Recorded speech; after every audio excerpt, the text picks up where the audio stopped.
Bismillahirrahmanirrahim. Assalamualaikum warahmatullahi wabarakatuh. Alhamdulillah wassalatu wassalamu ala asyrafil anbiya'i wal mursalin Sayyidina wa nabiyina Muhammadin wa ala alihi wa sahbihi wa man tabi'ahum bi ihsanin ila yaumiddin, amma ba'd.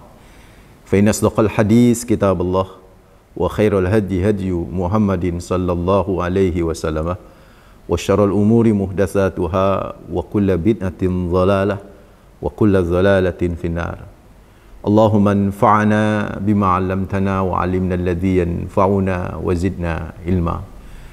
Rabbi zidni ilma wasi'li fi rizqi wa barik li fi ma razaqtani waj'alni mahbuban fi qulubi ibadik wa 'azizan fi uyunihim waj'alni wajihan fi dunya wal akhirah wa minal muqarrabin ya kathiran nawal ya hasanal fi'al ya qa'iman bila zawal ya mubdian bila mithal falakal hamdu walakal minna walakas syarafu ala kulli hal wa sallallahu ala sayyidina Muhammad walhamdulillahi rabbil alamin.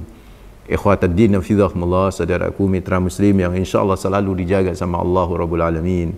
Alhamdulillah, pertama kita panjatkan rasa syukur yang mendalam, terus menerus kita haturkan hanya kepada Allah Rabbul Alamin, Tuhan semesta alam ini yang begitu banyak memberikan kenikmatannya kepada kita, yang begitu besar menurunkan karunia-Nya yang kita tak sanggup berhitung dengan nikmatnya yang luar biasa yang Allah karuniakan ke kita. Yang bisa kita lakukan terhadap nikmat-nikmatnya adalah selalu bersyukur. Minimal wujud syukur di setiap helaan nafas, tak lepas untuk selalu mengucapkan kalimat hamdalah alhamdulillahi rabbil alamin. Yang kedua, salam dan salawat terus kita persembahkan kepada manusia terbaik, pemilik pribadi yang sempurna, teladan abadi bagi kita Rasulullah Muhammad sallallahu alaihi wasallam, dan ucapan Allahumma salli ala sayyidina Muhammad wa ala ali sayyidina Muhammad. Semoga salam dan salawat kita kelak bisa menjadi syafaat bagi kita di hari akhir. Amin ya rabbal alamin. Mitra muslim, hafizakumullah, pagi hari ini kita ingin mencoba untuk menggali spirit dan motivasi dari firman Allah surat Al-Munafiqun ayat yang ke-10. Ayat ini viral ya, ayat ini di media sosial itu banyak bertebaran dan banyak narasi terkait dengan ayat ini. Saya berusaha untuk ingin menempatkan ayat ini sesuai dengan kalam para ulama gitu kan ya. Terutama yang nanti jadi sandaran saya adalah tafsir Al-Munir karya Profesor Dr. Wahba Az-Zuhaidi yang memiliki pandangan yang berbeda terkait dengan ayat ini. Saudaraku ikhwatadina fidzakumullah, saya kasih judul ayat ini dengan minta menunda kematian karena belum sempat berzakat. Tadi Mas Nasir bisa, apa bisa orang minta menunda? Ya sudah pasti tidak bisa. Orang kalau sudah waktunya ya kan gak akan pernah bisa ditunda. Sekejap pun gak akan pernah bisa ditunda. Mau diajukan juga nggak bisa, mau ditunda juga nggak bisa. Makanya di ayat ke-11-nya itu dijawab sama Allah ketika di ayat ke-10 Al-Munafiqun ini untuk minta ditunda. Wala yu'akhirallahu nafsan idza jaa ajaluha wallahu khabirum bima ta'malun. Kata Allah Rabbul Alamin, gak akan pernah bakalan Allah menunda ajal itu kalau sudah waktunya tiba.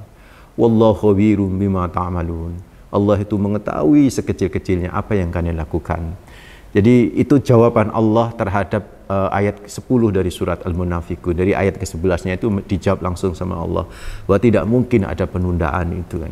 Nah, saudaraku ikhwatadina fidzakumullah, ayatnya itu Allah berfirman, wa anfiqu mimma razaqnakum min qabli ayyatiya ahadakumul maut fayaqula rabbi laula akhartani ila ajalin qarib fa asaddaka wa akum minas shalihin. Kata Allah Rabbul Alamin yang kurang lebih terjemahannya, wa anfiqu, berinfaklah kalian, mimma razaqnakum, dari sebagian harta yang kami rezekikan kepada kalian, min qabli ayyatiya ahadakumul maut, sebelum salah seorang dijemput oleh kematian itu. Karena ketika sudah dijemput itu, fayaqul, maka orang yang mau dijemput oleh malaikat Israel itu berkata, Rabbi, wahai Tuhanku, laula akhartani ila ajalin qarib. Ya Allah, tunda sebentar saja. Saya mau fa'asaddaqah, saya mau bersedekah, saya mau berzakat ya. Saya mau melakukan amalan yang belum sempat saya lakukan. Wa akum minas shalihin. Dan dengan sedekah itu, dengan zakat itu, aku ingin menjadi orang-orang, golongan orang-orang yang salihin, orang-orang yang saleh. Dan itu dijawab sama Allah, wala yuakhirallahu nafsan idza jaa ajaluha. Gak akan bakalan Allah menunda kepada siapapun idza jaa ajaluha, apabila telah datang itu ajalnya. So, saudaraku ikhwati din fillah, dari ayat ini pertama nih yang ingin saya bahas, mitra muslim hafizakumullah, ngapunten saya nggak bahas fikih zakatnya ya. Itu ada ranahnya sendiri, ada kiainya sendiri, ada guru sendiri yang nanti akan membahas tentang zakat, fikih dan hal-hal yang berkaitan dengan zakat. Saya hanya membahas motivasi saja supaya Anda semua, kita semua yang sudah diberi kemampuan sama Allah dalam konteks harta dan sudah sesuai dengan syaratnya, itu harus mengeluarkan zakatnya. Sebelum nanti kalau malaikat Israel itu datang, gitu kan, malaikat Israel datang itu nanti akan mengkhabarkan kepada Anda, kepada kita semua, saudaraku mitra muslim yang belum sempat bayar zakat, yang selalu menunda-nunda bayar zakat, bahwa nanti azabnya kayak begini, kalau bayar zakat nanti pahalanya gede kayak begini. Itu kita tergiur gitu loh, dan kita takut banget gitu, sehingga akhirnya Rabbi laula akhortani ila ajalin qarib, hingga akhirnya ngomong sama yang namanya malaikat Israel pencabut nyawa itu kan, ya Allah, tunda sebentar aja, sebentar, beri kasih hidup lagi ini 1 hari 2 hari gitulah saya untuk membayarin zakat yang belum sempat saya bayar zakat, atau bersedekah yang belum sempat saya sedekahkan. Jadi saudaraku ikhwati din fillah, itu kurang lebih terjemahannya ya. Dan yang pertama yang bisa kita ambil dari ayat ini ya, bahwa di sini Allah berkata mimma razaqnakum, mimma razaqnakum. Itu dari ada min ma ya, min ma itu min litab'id. Jadi yang namanya wa anfiqu sendiri itu artinya zakat ya. Saya langsung mengartikan zakat. Nanti akan saya berikan dasar dan dalilnya dari Dr. Wahbah Az-Zuhaili. Wa anfiqu, dan berzakatlah kalian gitu kan. Min itu sebagian. Min itu sebagian. Jadi dari sini berinfak itu tidak seluruh dari harta kita gitu kan ya. Berinfak itu cuma sebagian, ngono ku cek wangel ngono. Wong berinfak itu Allah tuh minta sebagian, karena Allah tahu kalian nggak akan memiliki kemampuan secara totality untuk memberikan apa yang kalian miliki kepada Allah. Dan memang kata guru saya Abi Ihya Ulumuddin itu, beliau berkata begini, bahwa yang namanya levelitas loman dari seseorang itu memang berbeda-beda. Levelitas kedermawanan orang-orang itu berbeda-beda terkait dengan bagaimana dia menginfakkan. Jadi beliau menyatakan ada as-sakha, ada al-jud, ada al-ithar. Ada as-sakha, ada sakha, ada jud, ada ithar. Kalau bahasa saya, ada sedekah standar, ada sedekah medium, ada sedekah yang excellent ya. Sedekah yang sakha ya, sakha itu ya dermawan sebenarnya. Itu sudah minimal standar lah. Seorang muslim, seorang yang memiliki pribadi muttaqin, sebagai wujud dari kebertakwaan hasil dari puasa, itu mestinya ya mitra muslim hafizahumullah itu harus punya sifat sakha itu kan. Sakha itu lauman lah bahasa kita begitu, sifat dermawan gitu, itu sakha ya. Cuman ulama-ulama yang dinukil oleh beliau guru kami ini, yang namanya sakha ini adalah i'ta'ul aqalli wali ibqa'il aktsar, yaitu memberikan sedikit dan yang disisakan banyak itu kan. Itu kan kita banget gitu loh. Itu sakha kan kita banget itu kan. Ya, misalnya kita ini sedekah habis-habisan misalnya, tapi berapa yang tersisa di rekening kita? Kan juga masih banyak ya Mas Nasir ya, masih banyak. Masih yang kita keluarkan 1 miliar, yang tersisa masih 1 triliun kan begitu kan ya. Jadi kita ini sakha gitu kan ya, levelitasnya sakha. Kalau mau naik lagi yaitu medium standarnya, yaitu al-jud. Kalau jud itu kebalikan daripada sakha, yaitu i'ta'ul aksar, memberikannya yang terbanyak, wa ibqa'ul aqalli, dan yang disisakan sedikit. Kayaknya kita berat memberi banyak, yang disisain sedikit berat. Apalagi level yang tertinggi excellent, yaitu level isar. Isar itu memberikan semuanya, bighairil baqa, bighairi ibqa'i syai'in, tanpa menyisakan sedikit pun. Masya Allah. Inilah yang kemudian gambaran di sekitar Rasulullah Muhammad sallallahu alaihi wasallam, rijal, yaitu sahabat-sahabat di sekitar Rasulullah Muhammad sallallahu alaihi wasallam, ada seperti Sayyidina Abu Bakar As-Siddiq radhiyallahu anhu yang mampu memberikan semua hartanya untuk fi sabilillah. Ada yang Sayyidina Umar bin Khattab radhiyallahu anhu yang separuh, Sayyidina Utsman juga demikian, itu enggak semuanya. Abdurrahman bin Auf juga tidak semuanya, saudaraku. Bahkan Abdurrahman bin Auf itu ketika meninggal dunia itu masih tersisa cash flow-nya itu 2.560.000 dinar, bukan dolar ya, tapi dinar. Itu kalau 1 dinar itu setara dengan 4 juta saja, atau 1 dinar setara dengan 3 juta saja, 2,5 juta kali 3 juta itu sekitar 7,5 atau 8 triliun, saudaraku. Itu yang tersisa yang dimiliki oleh sahabat Abdurrahman bin Auf, gitu kan ya. Jadi memang para sahabat itu berbeda-beda ya. Ada Sa'ad bin Abi Waqqas hendak mensedekahkan semua hartanya, itu kan ya, sama Nabi dipenging, gitu kan, dicegah, jangan, udah sepertiga. Akhirnya keluarlah sepertiga harta dari Sa'ad bin Waqqas. Demikian pula ketika Ka'ab bin Malik ya. Ka'ab bin Malik habis diuji sama Allah karena sempat nggak ikut perang Tabuk, itu kan.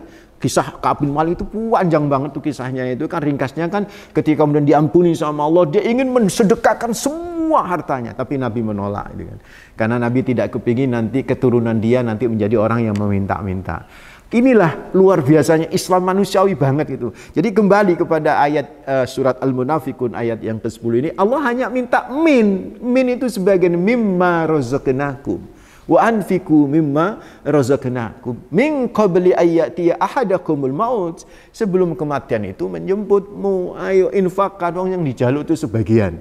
Ini yang pertama, saudaraku ikhwatadina fidzakumullah, motivasi yang bisa kita ambil dari surat Al-Munafikun ini. Yang kedua, saudaraku ikhwatadina fidzakumullah, yang bisa kita ambil dari surat Al-Munafikun ini adalah, saudaraku, bahwa ternyata yang namanya sakho ini kan ya zakat itu, gitu loh. Jadi zakat adalah wujud sifat sakho. Bukankah zakat itu cuma 2,5% dari 100% yang kita miliki harta kita ya? Itu sakho. Ibqaul i'taul aqalli ul aktsar, yang diberikan itu sedikit, itu kan ya.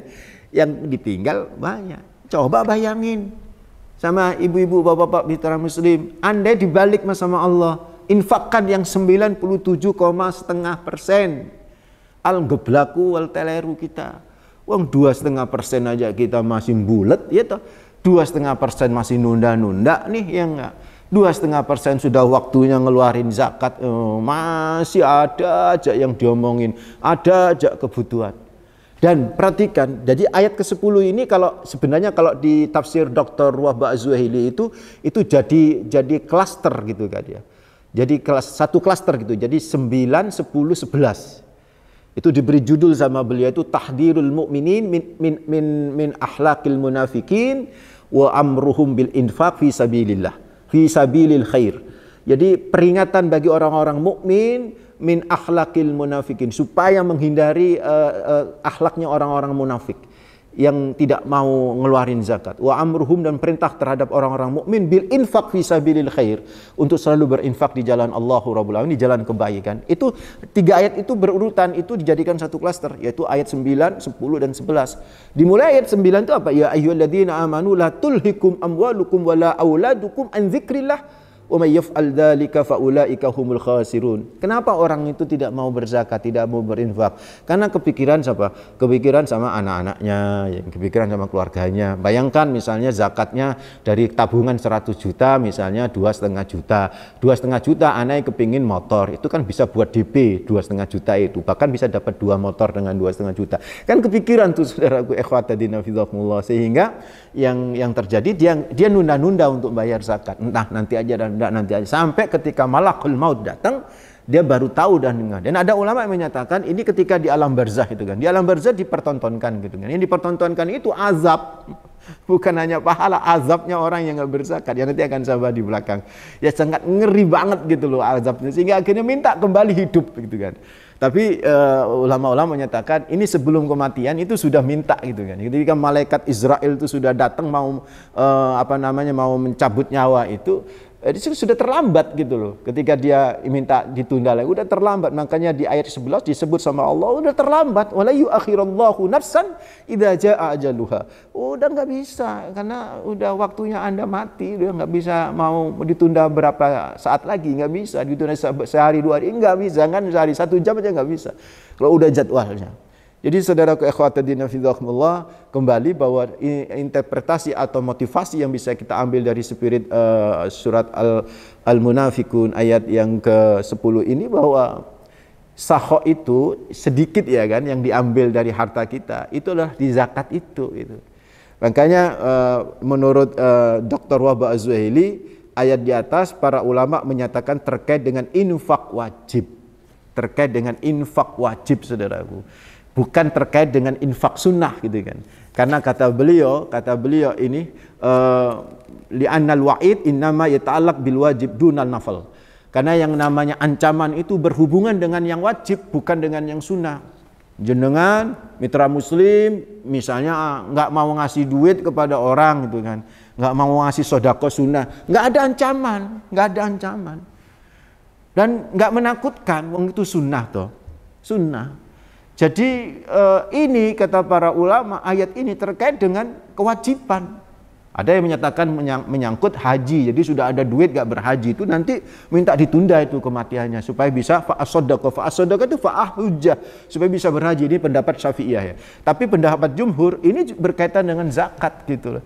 Jadi ayo saudaraku ikhwatan fillah, sebelum kematian ini menjemput kita, sebelum yang namanya malaikat Israel itu datang bertamu dalam hidup jiwa kita, dan kita nanti akan minta, pasti gini minta, kalau Bapak Ibu mitra muslim baru zakat, nanti itu minta itu, karena ini gambaran Allah itu, dan Allah nggak akan pernah salah dalam memberikan gambaran yang luar biasa pada kehidupan yang akan datang, karena Allah Maha tahu kan begitu kan ya. Maka disebutkan di ujung ayat ke-11 itu kan, wallahu khabirum bima ta'malun.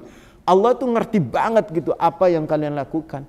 Makanya saudaraku ikhwatuddin fillah, zakat itu wujud daripada sakha, karena tidak semua yang kita tidak semua harta yang kita miliki itu kita zakatin semua, enggak.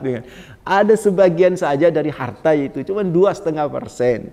Itu pun harta yang Anda tempatin, yang enggak wajib dizakatin. Yang ditempatin loh ya, rumah yang ditempatin, mobil yang dipakai, perhiasan yang dipakai, enggak wajib dizakatin. Kan sudah sederhana banget gitu loh. Terus kok wangel gitu ngeluarin zakat, itu namanya al-namnu wal kebajutu mitra muslim hafizakumullah. Yuk saudaraku, sebelum kita didatengin oleh malaikat, ayo kita bersegera untuk berzakat, berinfak. Min qabli ayyatiya ahadakumul mautu, sehingga kita enggak perlu berkata fayaqula rabbi laula akhartani ila ajalin qarib fa asaddaqa wa akum minas salihin. Dan kalimat terakhir dari kata fa asaddaqa wa akum minas salihin, bahwa zakat itulah yang bisa membentuk pribadi kesolehan dalam hidup kita. Karena sesungguhnya kata guru saya, yang untuk jadi wali Allah itu tidak dilihat dari ibadahnya. Untuk jadi wali Allah, Mas Nasir, kata guru saya, itu tidak dilihat dari ibadahnya, tapi dilihat dari bagaimana dia perhatiannya kepada orang lain. Jadi kata beliau itu ada sakhawatun nafas, terus kemudian salamatul qalbi, terus ar-rahmah bil ummah. Itu ada 3 untuk menjadi kekasih Allah Rabbul Alamin. Yang pertama itu apa? Sakhawatun nafas, itu kedermawanan jiwa itu kan ya. Mau berbagi kepada orang lain. Jadi kewalian seseorang itu pintunya bagaimana dia itu mengeluarkan sedekahnya, terutama yang terkait dengan sedekah apa? Sedekah wajib. Karena dengan itulah pintu kewalian, pintu menjadi kekasih Allah itu akan terbuka lebar. Di samping tentu adalah salamatul qalbi, jiwa yang harus dibersihkan, dan yang luar biasa yaitu ar-rahmah bil ummah, yaitu penuh kasih sayang dengan sesamanya. Itu Masya Allah, itu yang akan bisa membuka pintu kewalian. Bukan karena ibadahnya lempeng, ya memang iya itu ya, tapi ibadah lempeng tapi menyakiti tetangga, tidak mau berbagi dengan tetangga, sudah waktunya ngeluarin zakatnya atau sedekah wajibnya masih nunda-nunda, ya Allah, itu tidak akan pernah bisa nyambung kepada Allah, tidak akan pernah bisa wusul kepada Allah Rabbul Alamin. So, mitra muslim, hafizahumullah, ini kurang lebih dari surat Al-Munafikun tentang bagaimana orang-orang mukmin itu berusaha minta ngerayu malaikat Israel untuk ditunda sesaat 2 saat, sehari 2 hari, sejam 2 jam supaya bisa ngeluarin zakat. Untung kalau ini bisa kita lakukan, saudaraku, yaitu berzakat sebelum kedatangan Israel, kita nggak perlu lagi merayu-rayu malaikat, karena kita didatangi dengan malaikat Israel itu dalam kondisi kita beramal soleh, dalam kondisi kita minas salihin. Saudaraku, ikhwatadina fidzakumullah, ini bulan Ramadan, bulan yang penuh berkah, bulan yang suci. Kalau belum berzakat, kesempatan luar biasa untuk keluarin zakat sebelum malaikat Israel datang kepada kita semua dan menagih zakat itu. Kita akan berteriak-teriak untuk berkata, Rabbi laula akhartani ila ajalin qarib. Tapi percuma kita ngomong gitu itu kan. Karena dijawab oleh Allah di ayat ke-11-nya. Wala yuakhirallahu nafsan idza jaa ajaluha. Wallahu khabirum bima ta'malun. Sebelum kita berteriak seperti itu, mitra muslim hafizahumullah, sesiapapun yang sudah sampai nisab hartanya sudah sesuai dengan syarat-syarat dikeluarkan zakatnya dari harta itu, kewajibannya ya. Maka ayo saudaraku ikhwatadina fidzakumullah, secepatnya kita keluarkan. Jangan menunda-nunda lagi. Jangan ada hari esok kalau hari ini kita bisa berzakat. Oke? Karena dengan demikian maka kita termasuk orang-orang yang muttaqin, la'allakum tattaqun, itu benar-benar terwujud dalam pribadi kita sebagai hasil dari proses kita berpuasa, beribadah selama Ramadan ini. Mudah-mudahan bermanfaat. Aqulu qouli hadza wa astaghfirullah li wa lakum innahu huwal ghafurur rahim. Assalamualaikum warahmatullahi wabarakatuh.